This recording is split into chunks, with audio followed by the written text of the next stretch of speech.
ख्रिस्त में मेरे प्यारे भाइयों और बहनों, आज का सुसमाचार एक और दृष्टांत से संबंधित है कि कैसे लोग अपनी विभिन्न विकृतियों से चंगा होने के लिए यीशु के पास आते हैं। प्रभु के कपड़े को छूने मात्र से ही वे ठीक हो जाते हैं, जो यीशु से बहने वाली दिव्य उपचार शक्ति में विश्वास करते हैं। जैसे ही मैंने इन पाठों के बारे में मनन चिंतन करना शुरू किया, मेरे दिमाग में एक विषय पर वापस आ गया जिसे मैंने एक चर्च में सुना था। सालों से लोग उस गिरजाघर के बारे में बात कर रहे हैं जो लॉस एंजलिस में बनाया गया है।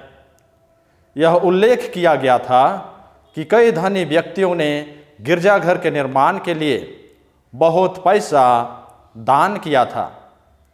अन्य लोगों को आश्चर्य हुआ कि बहिष्कृत और गरीबों की मदद के लिए पैसा क्यों नहीं खर्च किया जा रहा था। मैंने महसूस किया कि प्रभु की आराधना के लिए उपयुक्त स्थान होना उचित है।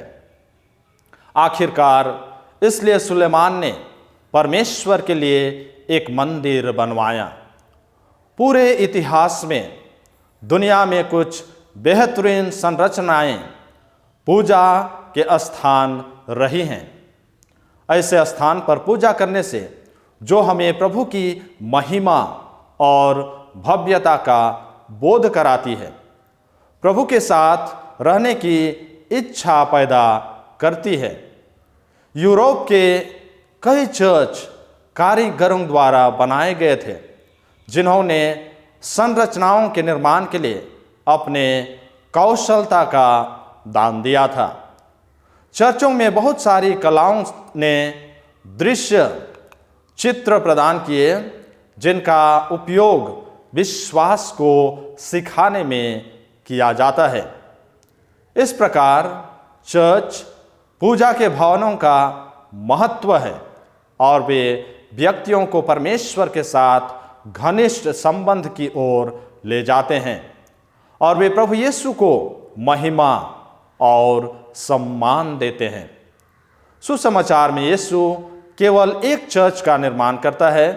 वह वही था जिसकी आधारशिला वह स्वयं थे और नींव के रूप में वे पतरस और अन्य प्रेरितों को रखते हैं। यह एक जीवंत कलीसिया थी जो उद्धार के सुसमाचार का प्रचार करने के लिए और इसके द्वारा दुनिया भर में फैली हुई थी। यह आकार और सुंदरता की वृद्धि थी क्योंकि लोगों की ज़रूरतों को पूरा किया जा रहा था।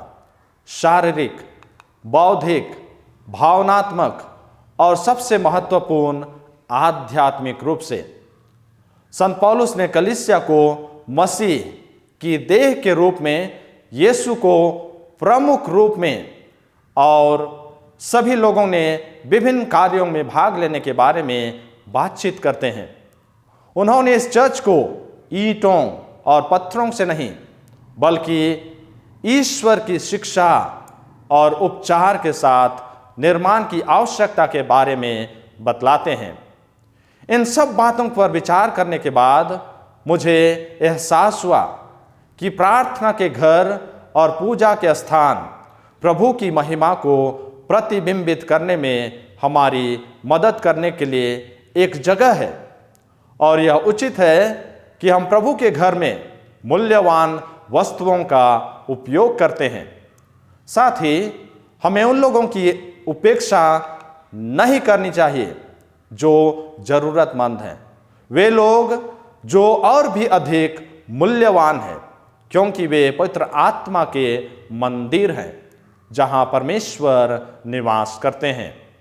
और अगर ऐसे व्यक्ति हैं जो कमजोर हैं, टूटे हुए और पूरे नहीं, तो हमें वह करने का प्रयास करना चाहिए जो हम उन्हें उस पूर्णता और पवित्रता का अनुभव करने के बिंदु पर लाने के लिए कर सकते हैं, जो प्रभु चाहते हैं कि उनके पास हो। हमें अपने ज़रूरतमंद भाइयों और बहनों की सेवा करने के लिए बुलाया गया है, क्योंकि ऐसा करने से हम स्वयं यीशु की सेवा करते हैं और हम उन व्यक्तियों में परमेश्वर की उपस्थिति को अनुभव करते हैं।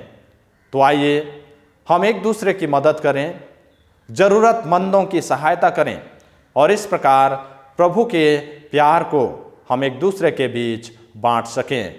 आमीन।